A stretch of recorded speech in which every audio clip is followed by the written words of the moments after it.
Am I the a-hole telling my daughter she has to understand that choosing this wedding day would result in my family not going? 2 years ago, my brother, my nephew, and my mother were in a car accident. My mother died instantly. My brother and nephew passed away the next day. My family was small: me, my husband, daughter, parents, brother, wife, and 2 nephews. Their loss was devastating for my life and for everyone, even worse for my father and my sister-in-law. 1 year ago, my daughter, Betty, 25 female, was proposed by her fiancé and preparations began. During this process, they chose the date based on the day they met 7 years ago, and that day is exactly 2 years since the death of my brother and nephew. I try to talk to her about moving because it's still a very difficult day for our family and even for myself. But she insisted, saying that the venue had the date available and it would be perfect because all the other available dates aren't so good and wouldn't be so important. I respected her decision. Recently, she sent the invitations to everyone, and as I predicted, my sister-in-law, my nephew, 24 male, and my father responded that they would not attend, and despite not telling her, my father and sister-in-law told me that the date choice was offensive to them. I decided to remain neutral at some point. I confirmed my presence and my husband. Today, my daughter called me unhappy that no one but us confirmed. My husband doesn't have family on his side, and her family part was empty, and she expected everyone to go on that date. Even more so after she explained the reason to them about the date, but they still refused. I try to be supportive, but I said, "Love, this date is difficult even for me, but I will go to your wedding. But you have to understand that this choice of date had these consequences, and you would have to deal with the consequences of your choice." She exploded at me, saying that everyone was against her. It's not her fault that the date coincided, and everyone could make an effort to go a few hours for her, but they decided to just not go, and I was basically saying, "I told you so." She hung up without me answering, and we still haven't spoken. My husband said he understands me, but I should have stayed away from it. Am I the a-hole? I don't know how to think about this because I feel like in a way the family, they're not a-hole.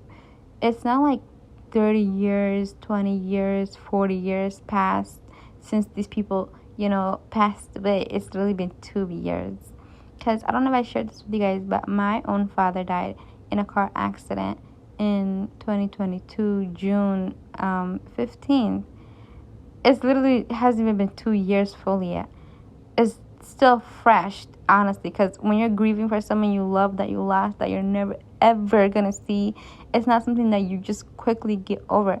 3 people from the same family were gone within a quick were gone with quick of a second in one day or 2 days.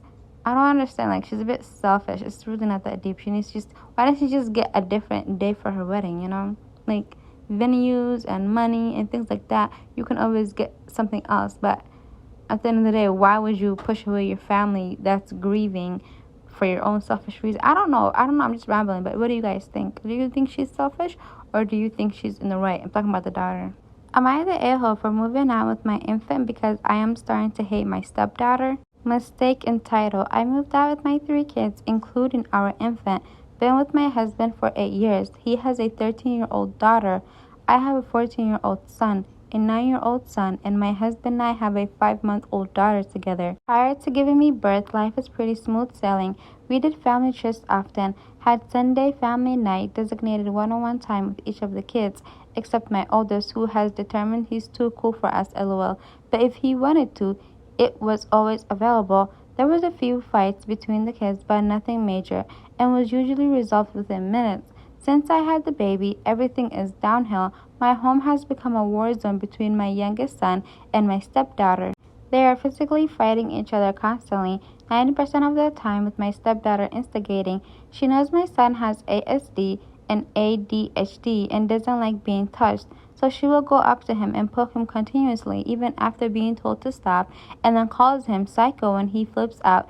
He can sometimes have a bit of violent rage, which doctors say is common with ADHD, but it's literally on purpose. She purposely provokes him to a point where my husband and I have told her at least 8 times that she's to stay away from him entirely for the rest of the day. Well, I've noticed lately that my youngest son has been getting incredibly emotional lately. When I try to get him to talk about it, he screams at me. It's been a huge thing, and I've been over the top stressed out. He's in therapy, behavioral, OT, and regular therapy. SD is also in therapy. So she's talking about her stepdaughter is also in therapy. Well, his behavioral therapist opened up to me about 2 weeks back, saying that she was concerned about my son and asked specifically about how much influence my stepdaughter has over my son. She said that a lot of stuff had been said in therapy. I won't go in extreme detail, but it was enough to warrant a conversation with my husband and him cracking down on what his daughter was saying to my son. He eventually ended up grounding her for that and something else, and it just made it worse. Well, this morning around 6 a.m., school vacation, my son just starts flipping out over nothing. I tried talking to him and he told me, "Shut up, you never even loved me anyways." I asked him what he was talking about and he just screamed at me to shut up again. My stepdaughter, who was at the table eating cereal, says, "Get used to it. Like I told you, nobody loves middle kids. You should just move out now." He storms off to his room. I asked her if she was the reason why he was acting like this morning, and she said, "No, you are. I didn't make him a middle kid. All I did was explain to him that he will never be loved again, but I didn't make that happen. You did." She is also a middle child in both households, so she talks about middle child syndrome often. My husband walked in and told his daughter to go to her room and took her phone. Yet again, he wanted to talk to me and apologize, but I just kind of cut him off and said, "I actually can't do this anymore. Your daughter is destroying my son's life and making him think that I hate him, and I'm starting to hate that kid to a point where I can't be near her, so I'm going to leave. I would like you and your kid out of my home within 2 months. I own the property and have for 15 years.